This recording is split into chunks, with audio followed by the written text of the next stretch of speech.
Hello friends, welcome to my YouTube channel and today's chapter is questions. Questions in perfect continuous tense.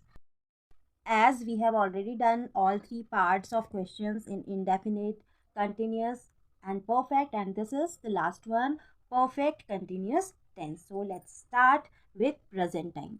So in present time, the simple construction is subject, has, have, been, verb ing, object and time range. So people who must be confused about this construction can go to the chapter perfect continuous tense. You will get to know how, why and where we have to put all the things. Because this is already done, we are only doing questions. So before starting questions, you have to see the simple construction, negative, imperative sentences. So you will get to know about the questions. So as we do the simple construction like this, and the question one type means question word वाली questions, तो सबसे पहले हम put कर लेते हैं question word, then has have, then subject, been, verb ING, object, time range and question mark. Another one, the questions which are made with the help of helping verb means yes or no type questions. We put the helping verb in the beginning, then subject, been, verb ing, object, time range and question mark. So let's see the example. First one, तुम 3 दिनों से class क्यों नहीं आ रहे हो? So the question is क्यों means question word we have to find out to put the question word in the beginning. So this is क्यों, और क्यों को हम बोलते हैं why. Then has and have हम रखते हैं according to the subject you, तो you के साथ हम पुट करते हैं have. Then subject means you, then been with all सभी के साथ आता है.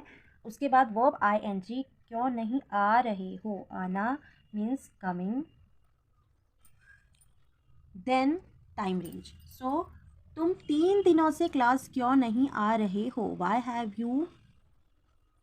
Actually this is a not type, so हम इसमें नॉट भी पुट करेंगे. Why have you not been coming, because that was already discussed कि हम नॉट कहाँ रखते हैं. नॉट रखते हैं हम अपनी सेकेंड वर्ब जो भी हमारी सेंटेंस में आती है उससे पहले. तो फर्स्ट हो गई हमारी हैव, सेकेंड हो गई हमारी बिन, तो उससे पहले हमारा आ जाएगा not. So Y have you not been coming class. For class और क्लास एक ही बात है.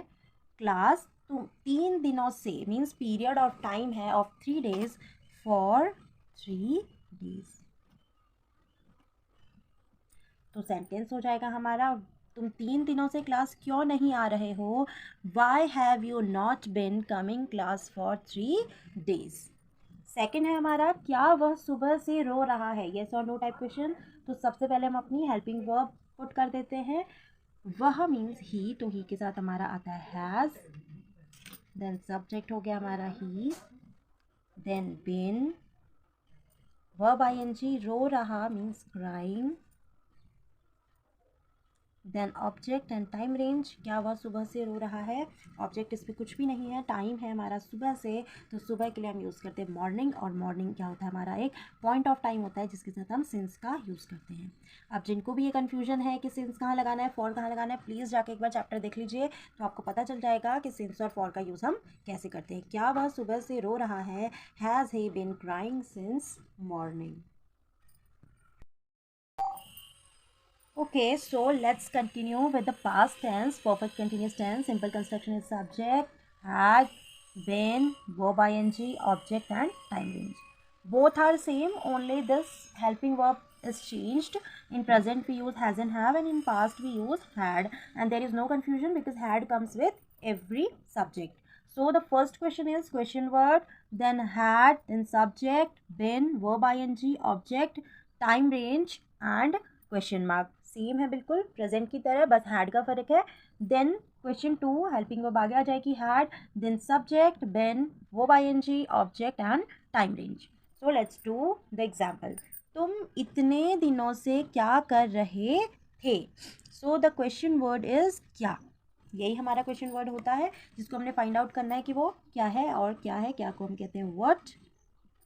देन हैड, सभी के साथ हैड आना है.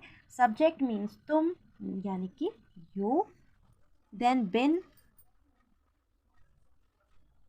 क्या कर रहे, करना means doing, then object and time range. So तुम इतने दिनों से क्या कर रहे थे, what had you been doing. यहाँ पे कुछ भी ऑब्जेक्ट नहीं है, इतने दिनों से, इतने दिनों मीन्स एक पीरियड ऑफ टाइम है। What had you been doing for, इतने दिन को हम बोलेंगे so many days.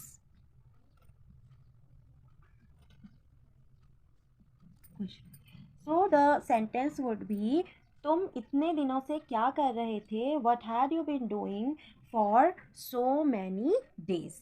Then question 2 type example is, क्या वह बहुत देर से तुम्हारा इंतज़ार कर रहा था। हेल्पिंग वर्ब आ जाएगी हैड, देन सब्जेक्ट वह ही, बिन वर्ब आईएनजी बिन, और वर्ब है यहाँ पे इंतज़ार करना, इंतज़ार करना एक ही बात है, तो उसको हम कहेंगे waiting. Then object and time range, क्या वह बहुत देर से तुम्हारा इंतज़ार कर रहा था, हैड ही बीन वेटिंग, तुम्हारा इंतज़ार फॉर यू।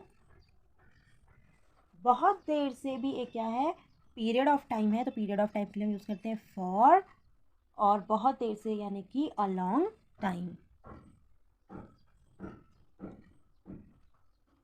तो आपका सेंटेंस हो जाएगा, क्या वह बहुत देर से तुम्हारा इंतज़ार कर रहा था, had he been waiting for you for a long time. Period of time भी कह सकते हैं इसको। So this is the last one, perfect continuous tense in future.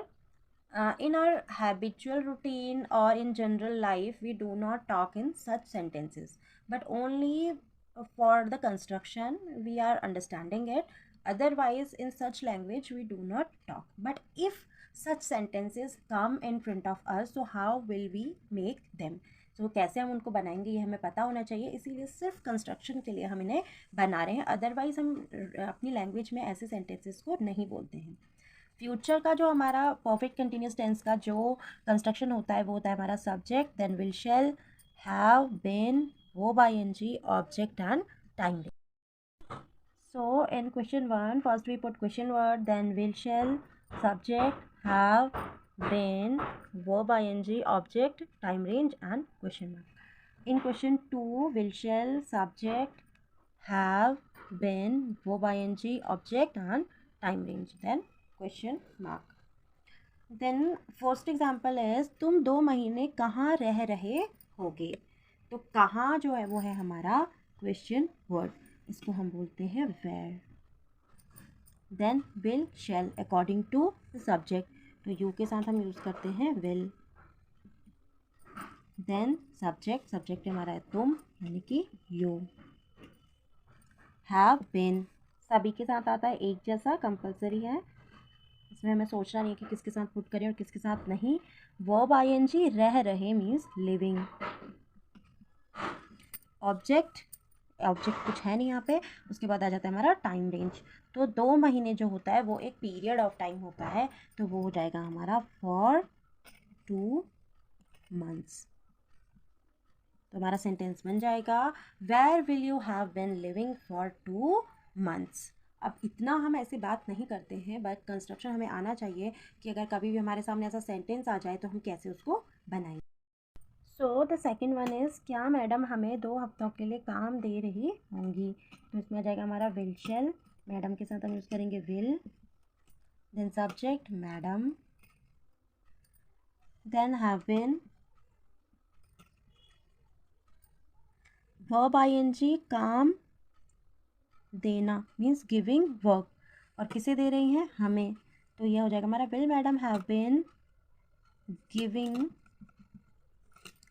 Us, object है वर्क,